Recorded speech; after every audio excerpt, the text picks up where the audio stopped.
Hello and welcome to Inside the Admissions Office, your one-stop shop for expert advice on the smart way to get in. My name is Kayla, and each episode I'll bring you an interview with a former admissions officer, a graduate of a top college, or an admissions expert.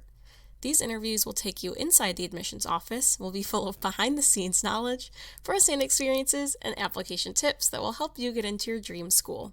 If you'd like to chat with one of these experts, you can sign up for a free consultation at the link in the description of this episode. But before you do that, let's hear from Padya Paramita, a graduate coach from Wellesley and Columbia, about her experience in college.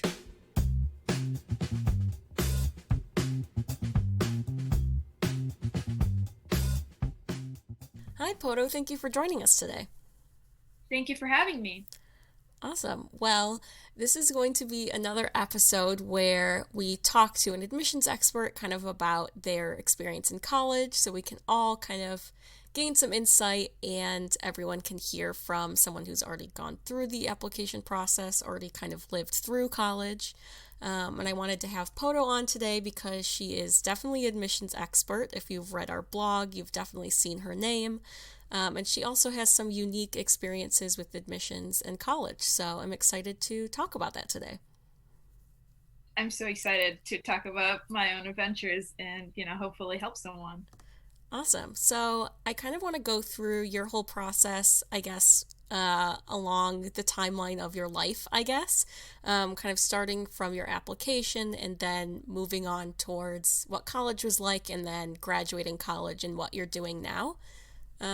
So starting with your application, so you are actually an international student and applied from outside of the US, which can be even more difficult for students, even more competitive. So I'm interested to hear kind of what your whole application process was like and what your application looked like. Yeah. So I was an international student from Bangladesh, and I think growing up, I knew I wanted to go to college in the United States, but I didn't really have a lot of information on what good schools were necessarily. So I lacked the resources to know, names of any schools beyond just the Ivy League. So the biggest challenges were kind of trying to figure out how the process worked. I didn't even know what the Common App was until like September of the year I was applying. Mm. And I think my biggest resource was other students and kind of just picking their brains on their application process and figuring out how to figure out just what the right school is for me without having the means to visit, because in the middle of the school year it was very hard to just pack up my bags and go across the world, fly 8,000 miles and start visiting colleges when I have my own schoolwork and exams and things. And I also just didn't know how much you had to do things. Like, I'd done activities and extracurriculars that were kind of focused on writing, which was my main interest, and somehow cooking, because there was just a lot of food related clubs that I was in. But it was hard to have access to the information that I know now as part of Ingenious Prep, like having a theme to your application or how you should specialize in one particular area. And somehow I look back, sometimes I look back and I'm like, how did I get into college? Because truly the process just seems so specific that I didn't know at the time. And I was lucky enough to be in an international boarding school for the last couple of years of high school. And what I did have at the time was access to a lot of college fairs and visits by admissions representatives who would come and discuss their colleges, and I would talk to them afterwards. And I would learn a lot from those fairs. My guidance counselor wasn't very helpful. I feel like it really is a hit or a miss and a matter of luck, like which year, whatever. And they only allowed us to apply to 6 colleges on the Common App, which made it very tough because they didn't want us all to kind of butt heads against each other. So it was like I had 2 reaches, 2 targets, and 2 safety schools, which was honestly just pretty much a very bad decision looking back at it because it was a big risk.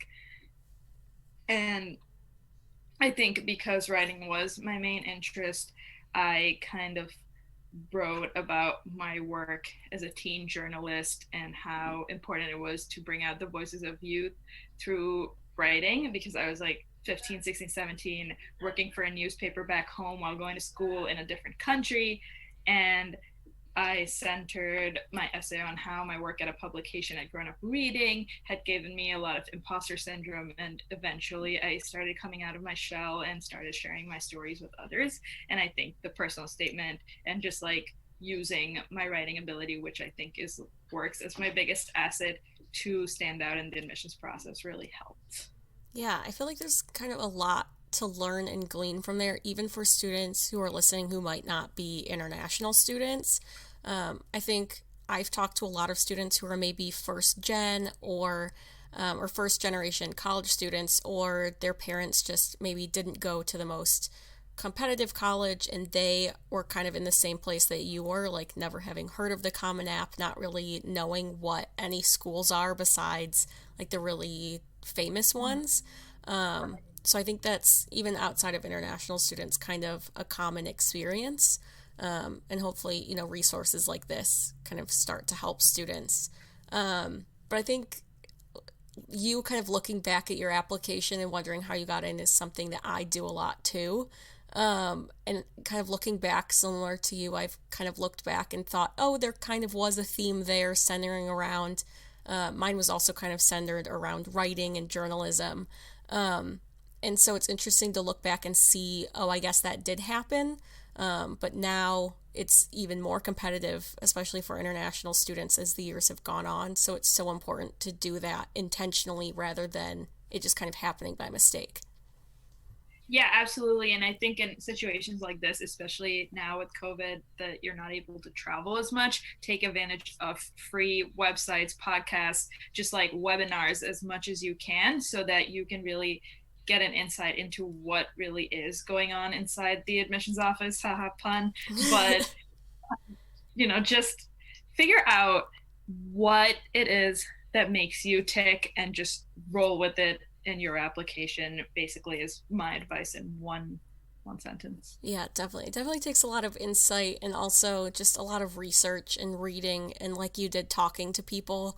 I think talking to current college students at schools you're interested in is a huge asset and a huge way to learn a lot of things. And I feel like it's pretty easy to find college students who are either work in the admissions office somehow or just on campus that are kind of willing to help younger students. Yeah, exactly. So you mentioned you applied to 6 schools. Obviously, you applied to Wellesley, which is where you eventually went. So I'm curious how you kind of decided which schools were right for you, deciding which ones to apply to, and then why you eventually chose to go to Wellesley. So I think very initially, I was like, okay, I want to attend a journalism school very specifically, like no other topics. I want to study journalism. Mm-hmm. And I think I think 2013, which is the year I applied to colleges, was a very important year of my life, and it kind of helped me just kind of figure out things. And while I was just going through a lot, I was journaling all the time, and that helped me realize that I really like creative writing and I like creating stories. And a lot of the times I would watch like a lot of TV. You watch a lot of TV in high school, and I would see ads, and I would see like, oh, that would be fun to kind of come up with different concepts for ads and things. So then I like realized that maybe I don't want to limit myself to necessarily applying to journalism school.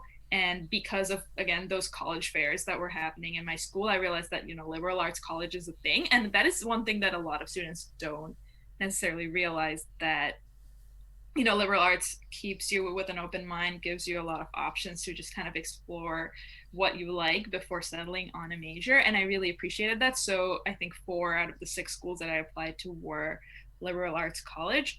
And I chose Wellesley specifically because the 3 Bangladeshi students who had, gone to my high school the years before were all at Wellesley. So I kind of used them as a resource, and I found out more about the school and just wanted to apply because it wasn't necessarily because it was a women's college. I never really thought I would go to a women's college, but it sounded really appealing. And I think for me, the biggest factor, it sounds really silly, but is that Wellesley has 5 dining halls. And I think for me, being away from home, one of the most important things is that, I stay in a good mood, don't feel homesick. And I thought, having that option for different food would really help.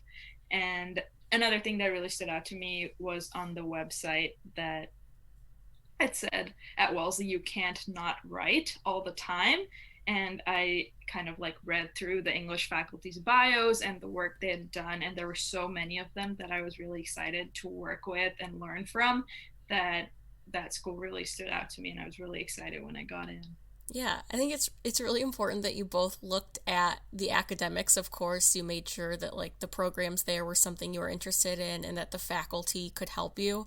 But I also think like sometimes I hear parents say, my student is looking at these schools and they're just looking at the athletic facilities and they're just looking at the dorms and that's how they want to make their decision. And of course, you shouldn't make your decision just on that. But it is important to look at those other things like dining halls because you are living there for at least 4 years, hopefully, once students start going back to campus regularly and everything. So, those are things that you want to look at, especially if you're moving far from home, even just, to a different state or across the country or across the world.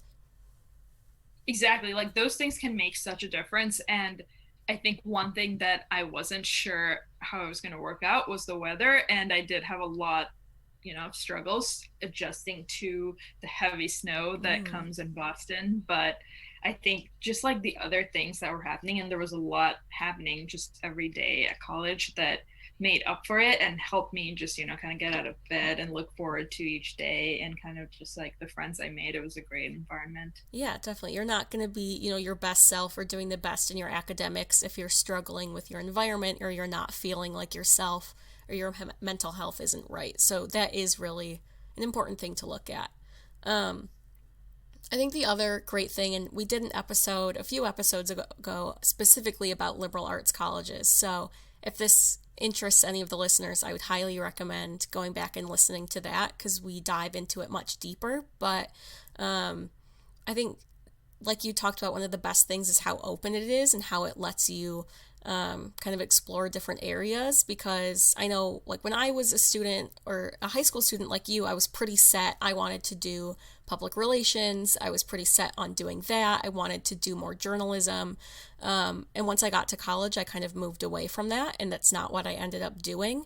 But if you or I had ended up going to a school that was specifically just for journalism, or didn't have as many programs, you kind of get stuck. So even if you feel like you have a really good idea of what you want to do, you never really know. You want to, if possible, keep your options kind of open.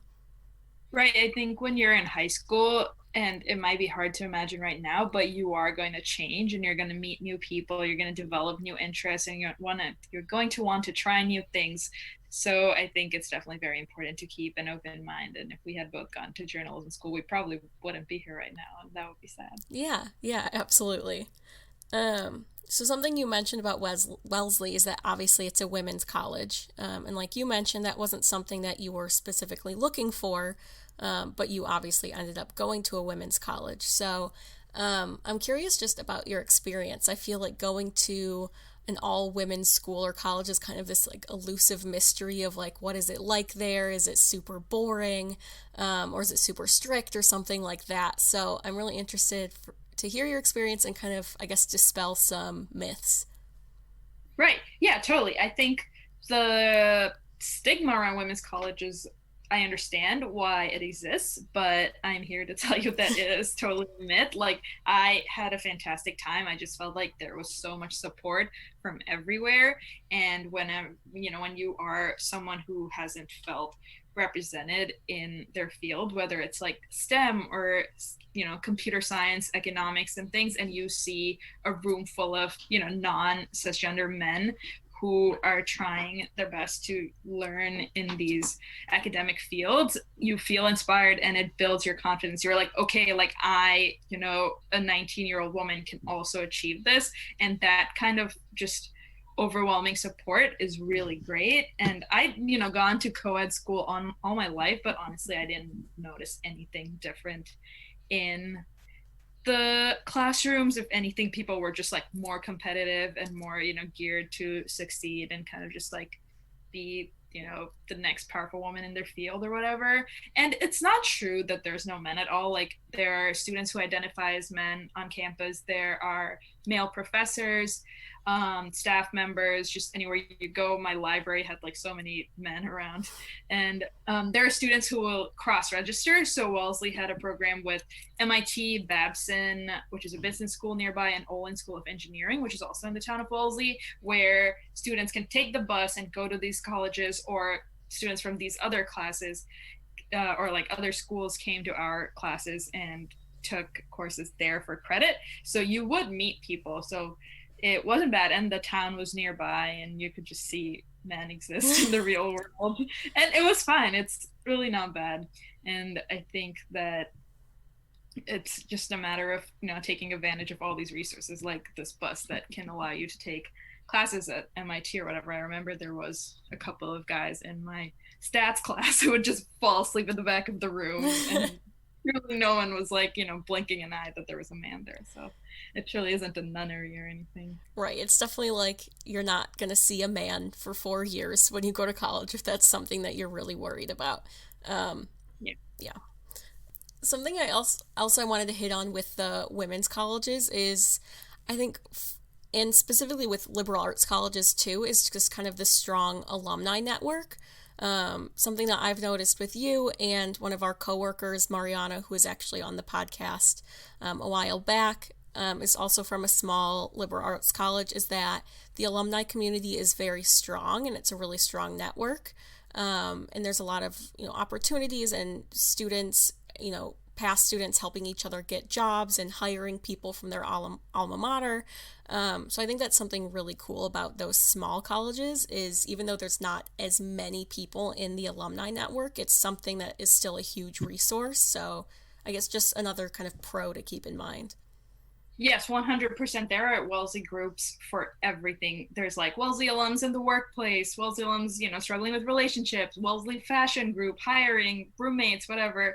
And it's not even just Wellesley. Wellesley is part of the Seven Sisters colleges. So it's a group of 7 historically women's colleges. So that includes Smith, where Mariana went. And you kind of just can reach out to this broader network no matter what you need. And I feel like that is a common ground that people hold with each other, and can discuss things that can be like, oh, like, what was your college like, or what was this college like? I think one of the ways in which that has particularly taken place in my life is in housing. My first year after graduation, I lived with 3 Wellesley alums, and when I was in New Haven last year, my roommate was a Mount Holyoke alum, and this year I live with a friend from Wellesley and a grad from Bryn Mawr. So it's kind of like, women's college graduates are everywhere and willing to help each other out no matter what, or where. They're everywhere also. So that really helps.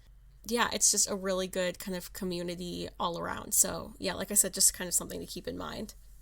So I guess getting more into the pros of smaller schools or women's schools, or just kind of your experience in general. What was your favorite part of attending Wellesley? Yeah, I just loved the people. It's a cliche answer, but I feel like I met my best friend every semester. Like, each semester added a new person to my life who was becoming an important, part of my circle, and just like helping me get to know their world and understand new things. And it really helped that like any conversation you had was just like so enriching, and it could be about TV or politics or just like decorating our rooms. I felt like I got so much energy from the people. And the other thing I loved is that honestly there's so much to do. I'm a person who loves staying busy all the time, and I feel like Wellesley introduced me to so many new things and unlocked different sides of me. Like, I am a very shy person at first, but as I tried out new things at Wellesley, I started growing, and I think I was involved in a variety of things. Like, I was an RA and like a freshman orientation mentor, and those are things I would never imagine doing as a first year, but I was leading a group of other first years, or like in charge of my own floor in the res hall, and that was really cool. And then I was part of this committee that was a big planning group that organized concerts, so I hung out with artists like Kehlani, and just help have, make sure the college was having a fun time. And then I was involved in the International Students Organization. I stage managed plays, and met some of my best friends through theater. I was working at the campus bar. And I think my absolute favorite part had to be that my last 2 years of Wellesley, I was living in the Sustainability Co-op, or SCOOP, where 14 very different individuals basically lived together, cooked together, made a family, and it just taught me so much about love, and also helped me realize how much I love cooking. And so I started cooking mainly as a part of SCOOP, and just simply have not stopped since, because I think I was like, it just became such a part of my daily routine. And, Wellesley taught me like that very important skill that is such a big part of my survival, and also just like general enjoyment. Yeah, definitely. I think that's something we talked about in the liberal arts college episode as well, is just how many opportunities there are. Even though it's maybe a smaller campus, there are still so many groups and clubs, and because there aren't as many students, there's kind of more opportunities to take on responsibilities or leadership opportunities. Since there isn't 100 different people trying to stage manage the same play, more people can kind of have those opportunities. And like you did, kind of learn new things and do new things that you took with you later on after you graduated, which I think is great, and kind of the whole point of college in general. Yeah, totally. I think the small school size really helped build a tight knit community. And it's not small enough that everyone, or that everyone's in everyone's business, but it's small enough that you can walk down the road, see your friend, and say hi, and can get involved in things more easily and feel welcome in any environment. And it's not just like crowded with like 200 people in a club or anything like that. Yeah, definitely. I think, I went to a very large school at the University of Michigan, and it's something that was kind of definitely very different. Class sizes were huge. The student body was huge. I would frequently walk across campus and see no one that I knew, which on some days, if I wasn't feeling great, was fine. But, it's a very different experience. And if, you're looking for a smaller school that maybe feels a little bit more similar to high school with a smaller number of students, then, that's the kind of school that you should probably be looking at. Right. It totally depends what kind of person you are and what you're looking for out of your college experience. Yeah, definitely. So getting back to academics a bit, so obviously you mentioned that at first you were really interested in journalism, and then you kind of turned more towards, thinking about advertising, but writing was still a really big part of your life. So I'm interested, because I know so many students struggle to figure out what they want to do and what they want to major in. So I'm interested in hearing your kind of journey in finding your major, and what you ended up majoring in at Wellesley. Yeah, absolutely. So this is where the thing about, liberal arts college and liberal arts education, that having an open mind is so important, because of that interest in writing and advertisement. I was like, oh, I will be an English and econ major. So my second semester of my first year at Wellesley, I was taking like an English class, some other class that was for a requirement of like Spanish for the foreign language requirement, and then Econ 101, and then an intro class to gender studies, which is something I never studied before, but everyone was like, oh, when you're in Wells, you have to take one course in the women's studies department. So it's like, okay. And the thing is, Econ 101 was just so math heavy, and it was not bringing me any joy. And it turned out I was writing and like working on more assignments around advertisement in the gender studies course than I would ever get to in econ, just like the full major for the next 4 years. And I was kind of like, can I really imagine myself studying this for the next 7 semesters? And the answer was no, because in my gender studies class, every single paper I was writing was on like my favorite character in Glee, or like representation of Disney princesses and things like that. And that was making me so happy. So I'm big on pop culture, as you know. And so to, imagine that I could spend the rest of my time in college just studying TV shows or music or movies for fun, or just for like grade, and grades would just come and be a bonus with it, that really appealed to me about gender studies. So I was like, okay, so I'm going to major in English and gender studies. So the reason I didn't pursue creative writing at first was because I believe you needed 10 credits for a regular English major, and then 12 for or just like 12 classes for a regular creative, or to add creative writing as a concentration, which comes within the English major at Wellesley. So I thought, oh, if I double major, I probably wouldn't be able to do this. But it turned out that I ended up taking so many creative writing classes. At the end of junior year, I realized that if I just took 2 classes and I pursued an honors thesis, I could add the creative writing major. And it made me really happy, because I think more so than studying literature and reading books, as important as that is, my main calling even is writing, and it made me really happy to finally end up with a English major with a concentration creative writing, and then women and gender studies major. Yeah, I think that's kind of something I hear a lot when I talk either on the podcast with people about what they major in or just in life, is that most of the time people just kind of stumble into their majors. They don't have a really clear plan.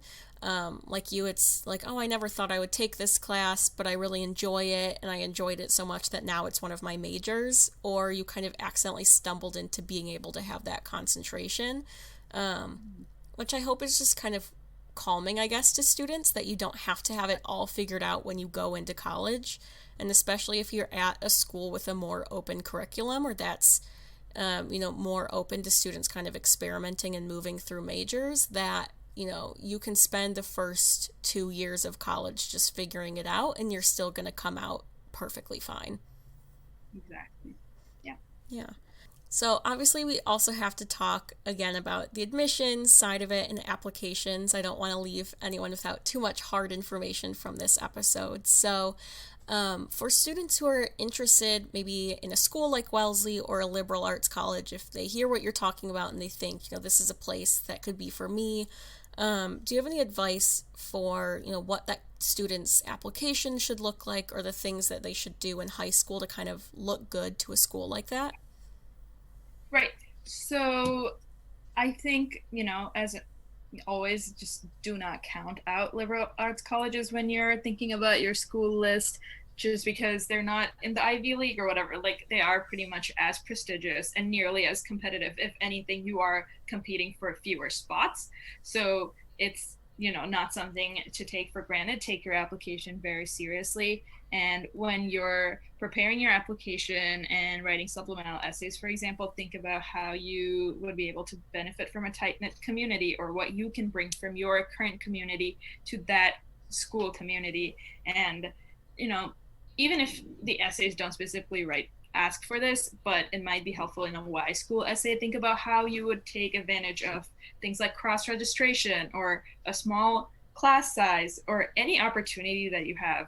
And like I mentioned, one of the best things is that you meet new folks all the time. And if you're a people person, that's something that's very valuable to add in your essay, is that how you would take advantage of human resources. And I think another thing is that, just, cliche as it is, be yourself, but remember that these activities are what you would hope to carry on to college. So be careful about what you decide to put on your activities list, because admissions officers will try to picture, oh, how will the student participate in this activity when they're in our college? And if it looks like you haven't really done the research, and one particular club that you talk about isn't available at that school, they'd be like, oh, this person hasn't done the research. So make sure you go through the website, learn about offerings, watch YouTube videos, follow their Instagram, whatever it takes to just get to know the school and get to know the process and what makes liberal arts colleges special before you apply. Yeah, I think it's possibly even more important to do that for liberal arts colleges, especially if you aren't very familiar with them, because, I think, the college experience that's portrayed, in movies or TV shows, everyone is kind of familiar with. And if you go into your liberal arts application kind of writing like that's the experience you're going to have at their college, that's probably going to be a bit confusing and isn't going to fit with what that school is really doing. So, yeah, I think research and knowing exactly what that school can do for you, so you can talk about what you can do for the school and the community as well, is super important. Yep. Awesome. So that was kind of your, I guess, college experience all wrapped up very quickly. So I also want to talk about kind of what you did after graduation and what you're doing now. So obviously you've been out of school, out of Wellesley for several years now, and you are actually in grad school now at Columbia in their writing program. So obviously I don't want to get too nitty gritty into graduate school admissions since that is, not what this podcast is about. But first, I'm kind of wondering about your decision about going back again to school, and I guess kind of how you knew it was the right time and not going right after college, everything kind of like that. Right. So I wasn't really sure that I wanted to go to grad school immediately after college, and I definitely was not in a place, just like physically or mentally, to start school once again after 4 very, very tough years of just like, just getting in the academics and whatnot. So I was like, okay, let's see what the, quote unquote real world is like for a bit. So I graduated in 2018 and I started doing some freelance writing, more theater, stage management, and things like that. And then around February of last year, I got this job at Ingenious Prep. And I've been working on the marketing team, basically creating our content, such as the blogs and e-resources and things, as well as working as a graduate coach and helping other students pursue their college applications. And I think in the process, I kind of realized that, oh, now that I've seen what this is like, maybe I can be more confident enough to attempt this for myself. And the thing is, like, I have always been a writer and I love writing so much, but with, in the beginning, I didn't have the money to just like make sure I could sit and write all the time. And then once I got this job, I didn't have the time to make sure I couldn't sit and write all the time. So I think for me, an MFA degree was the automatic choice, as it would provide me with a supportive environment as well as tight deadlines that would push me to write and just like create, hopefully like a book manuscript or just like my own collection of essays or whatever. And that's how I made the decision. Yeah, I think it makes sense. Like you thought about it very practically, obviously, of how long you were out of school and the financials and everything like that, which is obviously so important to think about. I think, a lot of students who maybe aren't going to grad school or kind of aren't familiar with the process might be like, oh, well, you can just go right out of college and it'll be fine. But like you said, there's a lot of things to consider, like will you get burnt out and financials and, not having any experience outside of school. So, yeah, I think that makes a lot of sense.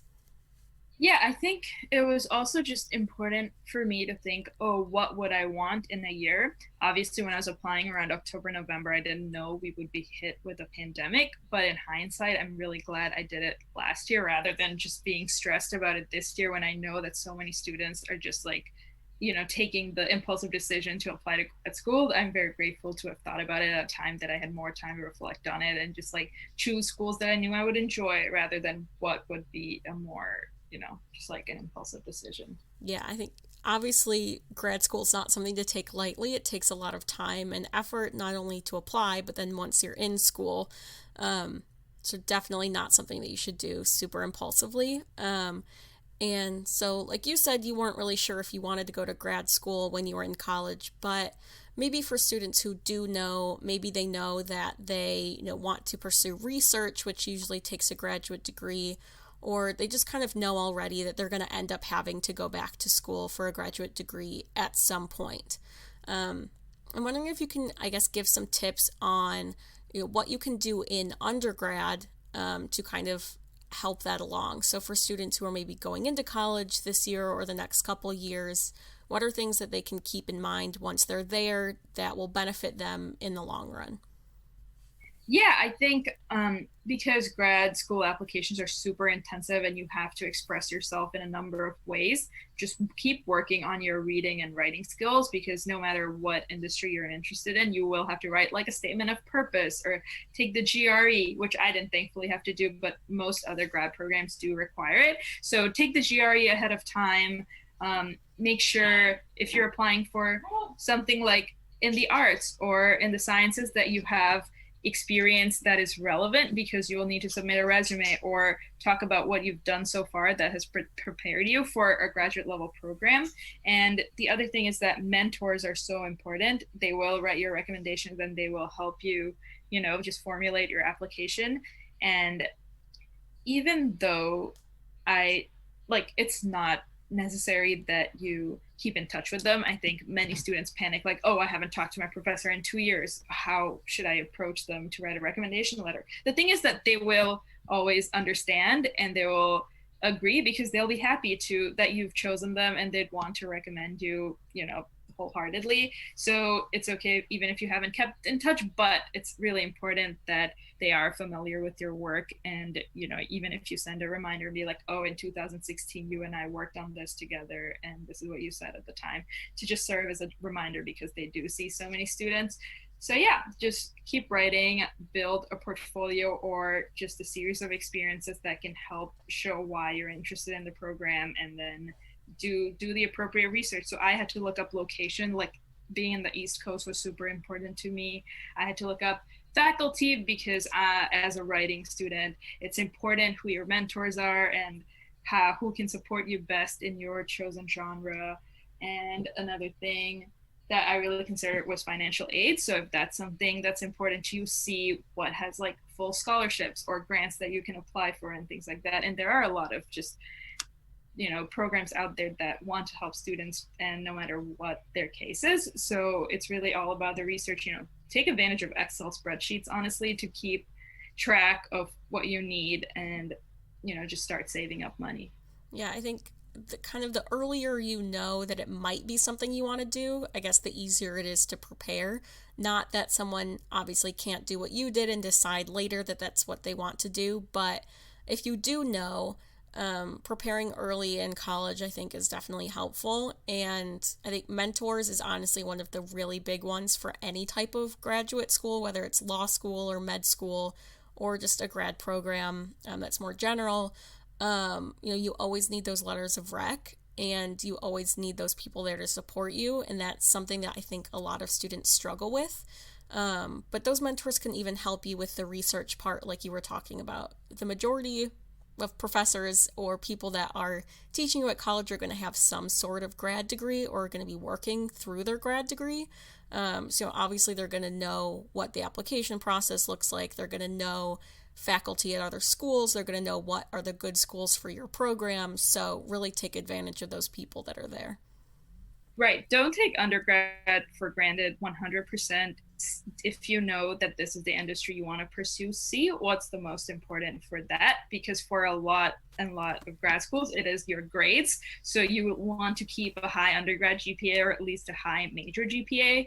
For MFA, I think the most important component is the writing sample. They want to see what kind of promise you bring. And for me, my undergraduate thesis gave me samples for every one of my writing components for the applications, and that wouldn't have happened had I not had the support at Wellesley to pursue a creative writing major and have that undergrad thesis to support my application for grad school. Yeah, definitely. I think even for students that aren't thinking about grad school, they just want to go into their career.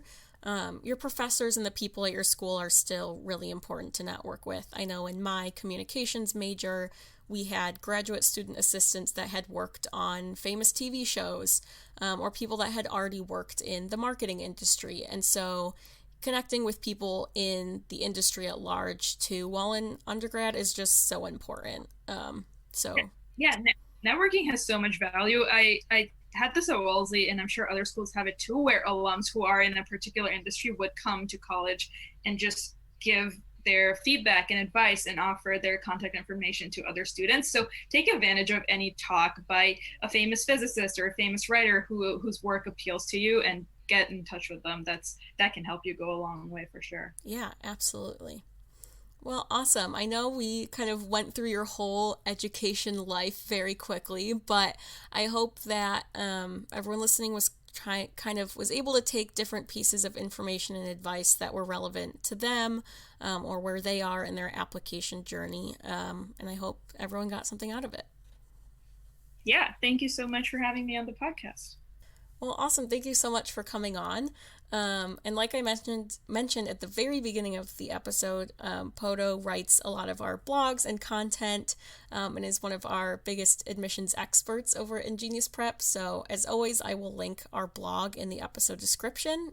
So if you want to hear more from Poto and her experiences, that is definitely the place to look. And as always, if you have any additional questions, if you want to recommend a potential topic or anything like that, my email is in the description, or you can contact us on our social media at IngeniusPrep everywhere. And of course, the link for our free consultation is down there as well if you're interested in talking to someone like me or Poto about your education journey or your application experience and you're in need of some help. That's all for now. Thank you for listening, and I hope you'll join us next time as we continue our journey inside the admissions office.